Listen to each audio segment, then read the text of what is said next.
सभी साथियों को नमस्कार और उम्मीद है आप सभी अच्छे होंगे। आज के इस वीडियो सेशन में हम लोग डिस्कस करने वाले हैं मोस्ट एक्सपेक्टेड टॉपिक केमिस्ट्री में एटॉमिक नंबर और मास नंबर की। जी हाँ दोस्तों, जैसा कि आप सबों को मालूम है कि आप में से कई छात्रों ने आरआरबी एएलपी सीबीटी 1 एग्जाम दिया होगा और उसमें एटॉमिक नंबर और मास नंबर से संबंधित सवाल पूछे गए थे।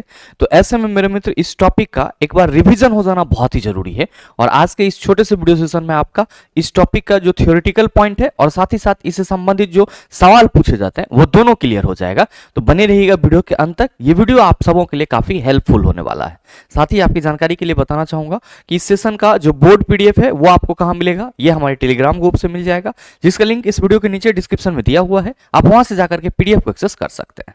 बहरहाल आइए अपने सेशन की शुरुआत करते हैं और देखते हैं एग्जाम रेलेवेंट क्या कुछ सीख पाते हैं। ध्यान रखिएगा, हम लोग का टॉपिक है atomic number and mass number. No doubt आप में से कई सारे छात्र इसको जानते होंगे, बस थोड़ा सा हम लोग यहाँ पे रिवीजन करते हैं कि एटॉमिक नंबर को हम लोग हिंदी में क्या कहेंगे। आप कहेंगे परमाणु संख्या कहेंगे, और मास नंबर को हम लोग हिंदी में क्या कहेंगे, आप सभी कहेंगे द्रव्यमान संख्या कहेंगे। क्या कहेंगे? द्रव्यमान संख्या कहेंगे। मेरे मित्र याद रखिएगा कि एटॉमिक नंबर और मास नंबर को समझने से पहले हमें सबसे पहले क्या समझना होगा, परमाणु के न्यूक्लियस को समझना होगा, यानी कि परमाणु के नाभिक को समझना होगा। आप सबों को मालूम है कि ये क्या है, आप कहेंगे परमाणु का नाभिक है। और मेरे मित्र याद रखिएगा कि कोई भी परमाणु होगा उसके नाभिक में कौन मौजूद होंगे, आप सभी कहेंगे प्रोटॉन, प्रोटॉन एवं न्यूट्रॉन मौजूद होंगे। परमाणु के नाभिक में क्या रहता है, प्रोटॉन और न्यूट्रॉन रहता है, जबकि इलेक्ट्रॉन क्या होता है, आप कहेंगे इसके वृत्ताकार मार्ग में चक्कर लगाते रहता है। इलेक्ट्रॉन क्या करता है, इसके वृत्ताकार मार्ग में चक्कर लगाते रहता है। तो आप सभी को हमेशा यह ध्यान में रखना होगा कि परमाणु का जो नाभिक है उस नाभिक में हमेशा कौन मौजूद होगा। तो परमाणु के तीन ही सब एटॉमिक पार्टिकल्स हैं, इलेक्ट्रॉन, प्रोटॉन और न्यूट्रॉन। तो प्रोटॉन और न्यूट्रॉन हमेशा नाभिक में होगा, जबकि इलेक्ट्रॉन कक्षा में चक्कर लगाएगा।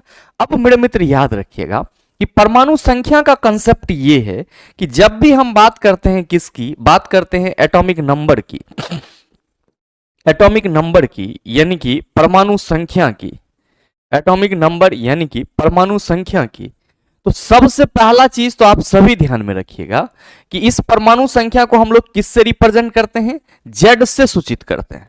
किससे? जेड से सूचित किया जाता है। और मेरे मित्र आप सभी ये ध्यान में रखना कि जेड इक्वल टू हम लोग क्या लिखते हैं, तो आप कहेंगे जेड इक्वल टू प्रोटॉन की संख्या। क्या लिखते हैं? प्रोटॉन की संख्या। मतलब ये हुआ कि किसी भी परमाणु के, अगर हम लोग परमाणु संख्या की बात कर रहे हैं तो उस परमाणु के नाभिक में मौजूद प्रोटॉन की कुल संख्या उसकी क्या होगी, परमाणु संख्या होगी। तो ये चीज आप सभी ध्यान में रखना कि एटॉमिक नंबर जेड से सूचित किया जाता है और जेड इक्वल टू क्या होगा, प्रोटॉन की संख्या। अब मैंने अपने सेशन में या आपने कई बार इस चीज को पढ़ा होगा कि कोई भी परमाणु विद्युतता उदासीन होता है, इलेक्ट्रिकली न्यूट्रल होता है। क्यों न्यूट्रल होता है? क्योंकि जितना उसमें प्रोटॉन होता है उतना ही उसमें इलेक्ट्रॉन भी मौजूद होता है। चूंकि परमाणु संख्या प्रोटॉन की संख्या के बराबर है और हम एक तरफ कह रहे हैं कि परमाणु विद्युतता उदासीन होते हैं, तो ये नंबर ऑफ इलेक्ट्रॉन को भी क्या कह रहा है सर, इक्वल होगा किसके, प्रोटॉन के। तो आप ये लिख सकते हैं जेड इक्वल टू प्रोटॉन की संख्या इक्वल टू इलेक्ट्रॉन की संख्या। क्या लिख सकते हैं? जेड इक्वल टू प्रोटॉन की संख्या इक्वल टू इलेक्ट्रॉन की संख्या। और मेरे मित्र याद रखना, इसी चीज को हम z equal to p equal to e के रूप में भी लिख सकते हैं। z equal to p equal to e के रूप में भी लिख सकते हैं। मेरे मित्र ध्यान रखेंगे कि ये जो परमाणु संख्या है इसको हम लोग एक और नाम से जानते हैं। क्या? क्योंकि जो आपका नाभिक है, जो आपका नाभिक है, इस नाभिक में प्रोटॉन और न्यूट्रॉन मौजूद है। और आप सबों को मालूम है कि इलेक्ट्रॉन की प्रकृति कैसी होती है सर, निगेटिव होती है, और प्रोटॉन की प्रकृति कैसी होती है, पॉजिटिव होती है।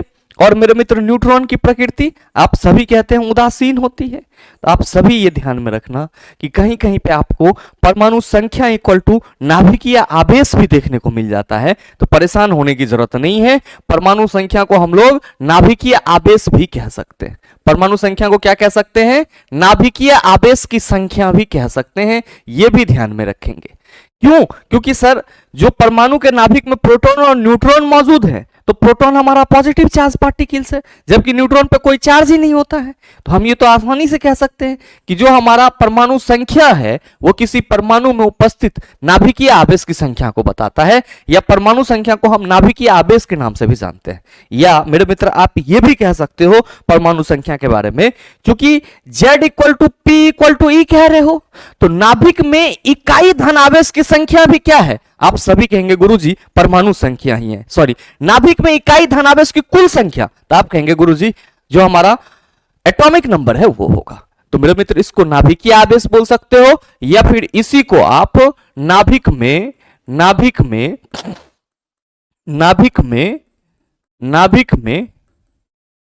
इकाई धन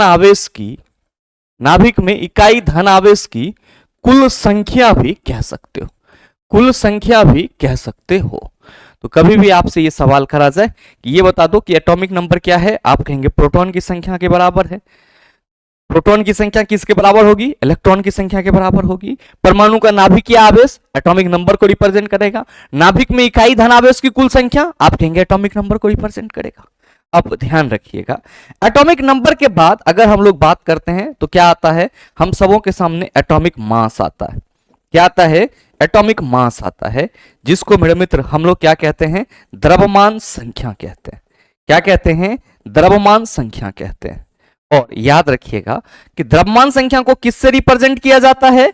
ए से सूचित किया जाता है। किससे? ए से सूचित किया जाता है। ए से सूचित किया जाता है।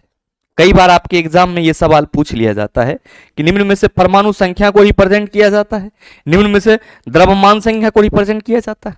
तो परमाणु संख्या को आप कहेंगे Z से, और जो हमारा द्रव्यमान संख्या है या परमाणु भार है आप कहेंगे A से। मेरे मित्र याद रखेंगे कि ये जो द्रव्यमान संख्या होता है ये नाभिक में उपस्थित प्रोटॉन और न्यूट्रॉन के कुल योग के बराबर होता है। यानी कि A इक्वल टू हम लोग क्या लिख सकते हैं? P प्लस N लिख सकते हैं। A इक्वल टू क्या लिख सकते हैं? P plus N। मतलब क्या हुआ कि जो हमारा द्रव्यमान संख्या होगा वो नाभिक में उपस्थित प्रोटॉन और न्यूट्रॉन के संख्या के योग के बराबर होगा। अब ध्यान रखिएगा कि प्रोटॉन और न्यूट्रॉन को हम लोग क्या कहते हैं? आप सभी याद रखेंगे सम्मिलित रूप से प्रोटॉन और न्यूट्रॉन के योग को न्यूक्लियॉन कहते हैं। क्या कहते हैं? न्यूक्लियॉन कहते हैं। तो मेरे मित्र आपको यह ध्यान में रखना होगा, चूंकि P प्लस N को हम लोग क्या कहते हैं? न्यूक्लियॉन। तो मेरे मित्र आप सभी ध्यान में रख सकते हो, इसीलिए हम ये कह सकते हैं कि A यानी कि परमाणु द्रव्यमान इक्वल टू क्या हो जाएगा? आप कहेंगे न्यूक्लियॉन की संख्या। क्या हो जाएगा? न्यूक्लियॉन की संख्या। तो कहीं पे भी अगर आपसे सवाल कर लिया जाए कि न्यूक्लियॉन क्या होता है, तो आप कहेंगे प्रोटॉन और न्यूट्रॉन का योग कहां मिलेगा? ये आप कहेंगे परमाणु के नाभिक में। और मेरे मित्र आप ये भी कह सकते हो कि A इक्वल टू क्या हो जाएगा? न्यूक्लियॉन की संख्या हो जाएगा। यानी कि परमाणु द्रव्यमान इक्वल टू न्यूक्लियॉन की संख्या कितनी होगी? तो सर प्रोटॉन और न्यूट्रॉन के योग के बराबर होगा। तो जो परमाणु संख्या और परमाणु द्रव्यमान का कंसेप्ट है मेरे मित्र वो इतना ही है। ध्यान रखिएगा कि चूंकि A equal to P plus N कह रहे हैं, तो इस तीनों में से कोई हमारा 2 दिया हुआ रहे तो एक आसानी से निकल जाएगा। अगर एटॉमिक मास दिया हुआ है और हमसे प्रोटॉन की संख्या पूछा जा रहा है तो हम प्रोटॉन निकाल सकते हैं। न्यूट्रॉन दिया हुआ रहेगा, न्यूट्रॉन की संख्या। अगर हमारा एटॉमिक मास और प्रोटॉन की संख्या दिया हुआ है तो हम न्यूट्रॉन की संख्या निकाल सकते हैं। प्रोटॉन और न्यूट्रॉन की संख्या दिया हुआ है, एटॉमिक मास निकाल सकते हैं। सर एटॉमिक नंबर और न्यूट्रॉन की संख्या दिया हुआ है, हम सर एटॉमिक मास और न्यूट्रॉन की संख्या दिया हुआ है, हम सर प्रोटॉन की संख्या निकाल सकते हैं। मेरे मित्र ध्यान रखेंगे कि हम लोग जब बात करते हैं किसी भी तत्व को परमाणु संख्या और परमाणु द्रव्यमान के सहारे रिप्रेजेंट करने की, किसी तत्व को परमाणु संख्या एवं द्रव्यमान संख्या के साथ प्रदर्शित करने की अगर हम लोग बात करते हैं, तो मेरे मित्र ध्यान रखना कि कैसे प्रदर्शित करते हैं, के साथ प्रदर्शित करना कैसे करते हैं। तो मान लो कि ये X आपका कोई परमाणु है और यहां पे हम इसका Z लिख दिए और यहां A लिख दिए, तो ये क्या हो गया? आप कहेंगे परमाणु द्रव्यमान को बता रहा है। परमाणु द्रव्यमान को, ये Z किसको बता रहा है? सर परमाणु संख्या को बता रहा है। किसको बता रहा है? परमाणु संख्या को बता रहा है। मेरे मित्र, हम लोग इस तरीके से वर्षों से एटॉमिक नंबर और एटॉमिक मास के साथ किसी भी तत्व को रिप्रेजेंट करते आ रहे हैं, लेकिन अभी मॉडर्न में क्या देखने को आपको मिल रहा होगा? मॉडर्न में आपको क्या देखने को मिल रहा होगा? ये सिंबल XZA। XZA मतलब क्या कि एक ही साइड में नीचे में परमाणु संख्या को रख दिया गया है और ऊपर में परमाणु द्रव्यमान को रख दिया गया है। तो बस ये एक कंसेप्ट ध्यान में रखिएगा कि अगर हम किसी भी तत्व को परमाणु संख्या और परमाणु द्रव्यमान के सहारे रिप्रेजेंट करेंगे तो परमाणु संख्या को कहां लिखेंगे? आप कहेंगे तत्व के नीचे, और परमाणु द्रव्यमान को तत्व के ऊपर। यहां पे भी आप देख रहे हैं सेम है। आप कहेंगे गुरुजी ये तो एक बेसिक सी बातें थी। बिल्कुल मेरे मित्र। अब जो सबसे महत्वपूर्ण चीजें आप सबों को ध्यान में रखनी है वो क्या है? तो सर वो है आपका स्पेशल हिंट, जहां से आपके एग्जाम में सवाल पूछे जाते हैं और आप सभी वहां पे हक्का बक्का होते रहते हैं। ऐसे तो अगर आप प्रैक्टिस में हैं तो हमें नहीं लगता है कि आपको कुछ भी सवाल परेशान करेगा, लेकिन अदरवाइज आप सभी ध्यान में रखना कि जब चला हम लोग समस्थानिक की बात करते हैं, आइसोटॉप्स की बात करते हैं, तो हम सभी क्या कहते हैं कि गुरुजी समस्थानिक वैसे तत्वों के परमाणुओं के समूह को कहा जाता है जिसकी परमाणु संख्या समान होती है किंतु द्रव्यमान संख्या भिन्न भिन्न होती है। मेरे मित्र, अगर हम यहां पे आपको एक एग्जाम्पल देना चाहें, किसका एग्जाम्पल देना चाहें? कार्बन 612 और कार्बन 614 की, तो आप क्या कहेंगे कि गुरुजी ये दोनों समस्थानिक हैं और समस्थानिक की परमाणु संख्या समान है और द्रव्यमान संख्या क्या है? भिन्न भिन्न है। मेरे मित्र, अभी जस्ट आप सभी ने देखा है कि परमाणु संख्या प्रोटॉन की संख्या के बराबर होती है, तो क्या इस दोनों समस्थानिक का प्रोटॉन की संख्या समान होगा? आप कहेंगे बिल्कुल दोनों का परमाणु संख्या समान है तो प्रोटॉन की संख्या समान होगी। भिन्न क्या होगा? आप कहेंगे चूंकि इसका एटॉमिक मास भिन्न भिन्न है तो इसमें जो मौजूद न्यूट्रॉन की संख्या होगी वो क्या होगी? भिन्न भिन्न होगी। तो मेरे मित्र, बस यही हिंट हमें आपको समझाना था। आप सभी ये ध्यान में रखना, आप सभी ये ध्यान में रखना। पहला पॉइंट देकर के लिख लेना कि समस्थानिक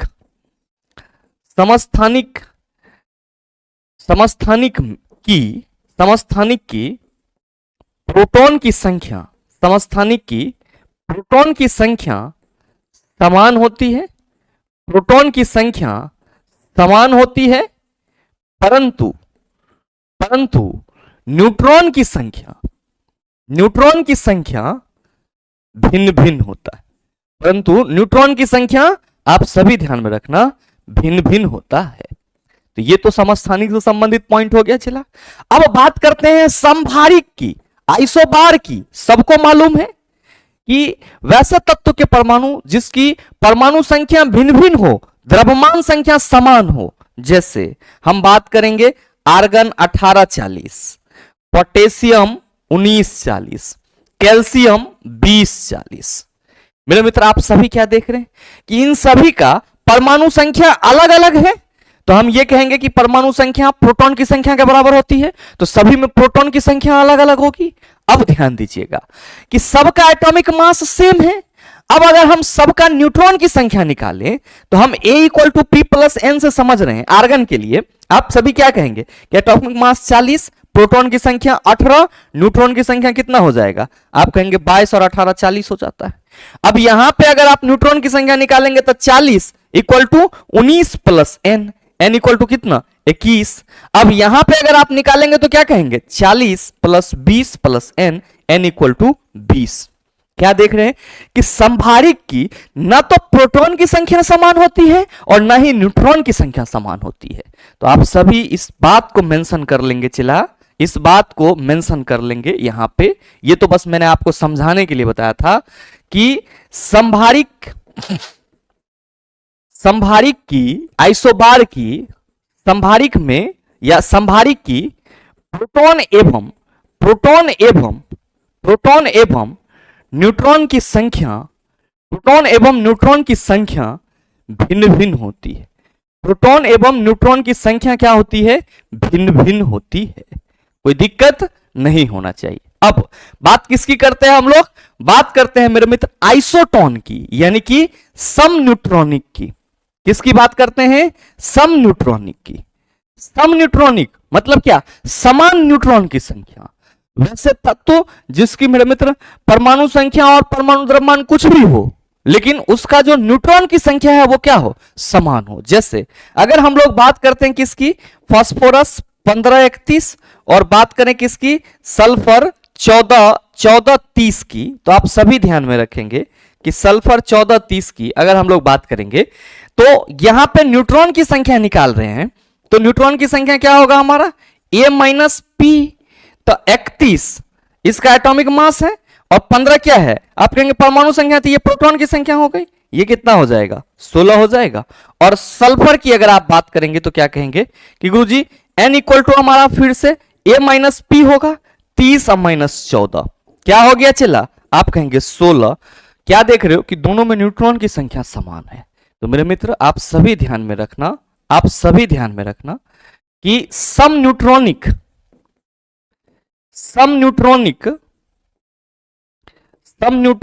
में न्यूट्रॉन की संख्या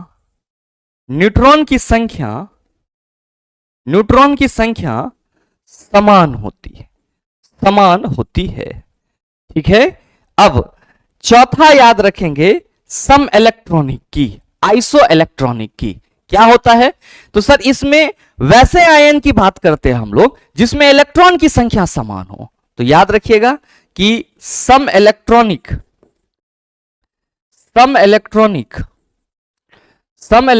में इलेक्ट्रॉन की संख्या समान होती है। आप कहेंगे गुरुजी हम कैसे समझेंगे, तो ध्यान में रखना Na plus Mg plus plus या F माइनस, अगर हम इसकी बात करें तो इन सभी में इलेक्ट्रॉन की संख्या समान होगी। आप सबों को मालूम है कि परमाणु के नाभिक में प्रोटॉन और न्यूट्रॉन अस्थायी रूप से मौजूद होता है, वो बाहर नहीं निकल सकता है, बाहर निकलेगा तो कौन, आप कहेंगे इलेक्ट्रॉन। मेरे भाई आप सबों को मालूम है कि जो आपका सोडियम है इसका एटॉमिक नंबर 11 होता है। अब अगर इसको सर आयन में बदलना है तो सर ये धातु है, एक इलेक्ट्रॉन लॉस करेगा, मतलब इसके पास बचा कितना, 10 इलेक्ट्रॉन। तो मेरे मित्र इसी 10 इलेक्ट्रॉन को ना हम लोग Na प्लस के रूप में लिख रहे हैं। मैग्नीशियम का एटॉमिक नंबर 12 होता है, 2 इलेक्ट्रॉन लॉस करेगा तो ये Mg2 प्लस बना लेगा, तो 2 लॉस कर रहा है तो इसके पास बचा कितना, आप कहेंगे 10। फ्लोरीन का एटॉमिक नंबर 9 होता है, 1 इलेक्ट्रॉन ग्रहण किया तो सर जी 10 हो गया। तो मेरे मित्र आप सभी ध्यान में रखना कि जितना प्रोटॉन की संख्या उतना ही इलेक्ट्रॉन की संख्या, इसमें कोई कंफ्यूजन नहीं है। तो वैसे आयन जिसमें इलेक्ट्रॉन की संख्या समान हो उसको हम लोग क्या कहेंगे, सम इलेक्ट्रॉनिक कहेंगे। तो समस्थानिक में आप कहेंगे प्रोटॉन की संख्या समान होती है परंतु न्यूट्रॉन की संख्या भिन्न भिन्न, समभारिक में कोई भी समान नहीं होता है, सम न्यूट्रॉनिक में न्यूट्रॉन की संख्या समान होगी, सम इलेक्ट्रॉनिक में इलेक्ट्रॉन की संख्या समान होती है। अब मेरे मित्र अगर आपके पास परमाणु संख्या और परमाणु द्रव्यमान से संबंधित ये कंसेप्ट है और ये इंपॉर्टेंट पॉइंट आप सबों के मन में है, तो हमें नहीं लगता है कि इससे संबंधित पूछे जाने वाले सवाल आपको दिक्कत में डालेंगे। आप कहेंगे इससे सवाल कैसे पूछे जाते हैं, आइए अब हम लोग हलवा टाइप सवाल को सॉल्व करते हैं। जो पूछा गया है कि नाइट्रोजन के परमाणु में उपस्थित न्यूट्रॉन की संख्या कितनी है। आप सबों को मालूम है कि नाइट्रोजन का एटॉमिक नंबर 7 और एटॉमिक मास 14। क्या कहिएगा गुरुजी, क्योंकि A equal to P plus N होता है तो हम N equal to A minus P तक कह सकते हैं। तो आप बता दो चला क्या कहोगे, N इक्वल टू गुरुजी 14 माइनस प्रोटॉन की संख्या आप कहेंगे 7। Right answer of this question is option number C. अगर कंसेप्ट समझ गए हैं ऐसे सवाल में पेन पेपर लगाने की जरूरत नहीं है। नेक्स्ट क्वेश्चन नंबर 2 पूछा जा रहा है कि एक तत्व के नाभिक में 15 प्रोटॉन और 22 न्यूट्रॉन है, इसकी द्रव्यमान संख्या क्या होगी। कहिएगा A इक्वल टू गुरुजी P प्लस एन, 15 प्लस 22 कितना हो जाएगा, आप कहेंगे 37। That's why right answer of this question is option number D. Next question number 3 कि एक तत्व के समस्थानिक की द्रव्यमान संख्या 298 है, यदि इसके नाभिक में 188 न्यूट्रॉन है तो इसकी परमाणु संख्या किसके बराबर होती है, आप कहेंगे प्रोटॉन की संख्या के बराबर होती है। तो सिंपली हमें क्या निकालना है, आप कहेंगे प्रोटॉन की संख्या। मेरे मित्र चूंकि आप सभी को मालूम है कि A equal to P plus N होता है तो P equal to A minus N तो लिखिए ना सकते हैं चिल्ला। द्रव्यमान संख्या 298 है, न्यूट्रॉन की संख्या 188।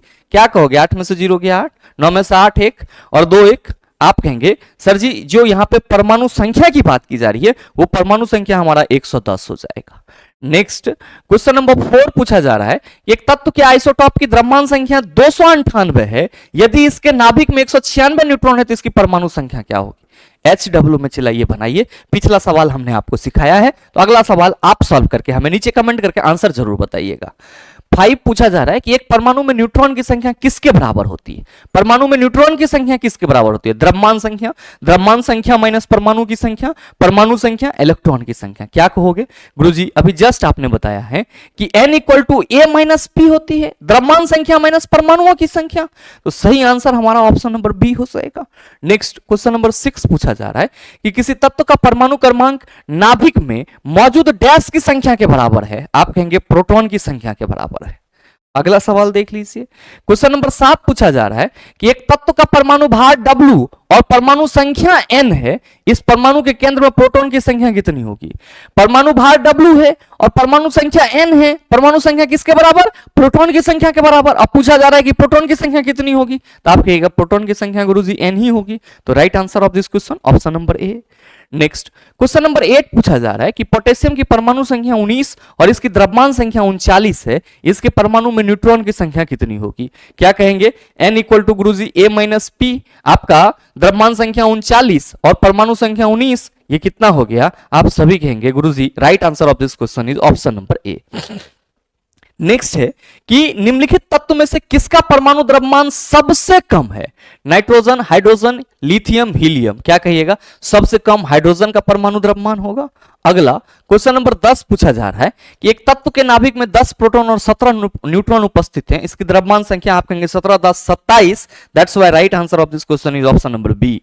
अगला है कि हाइड्रोजन के समस्थानिक ड्यूटेरियम में होते हैं 0 न्यूट्रॉन और 1 प्रोटॉन, 1 प्रोटॉन और 1 न्यूट्रॉन, 1 इलेक्ट्रॉन और 2 न्यूट्रॉन, 1 न्यूट्रॉन और 2 प्रोटॉन। याद रखना हाइड्रोजन के 3 समस्थानिक हैं, H11 protium, H12 deuterium, H13 tritium.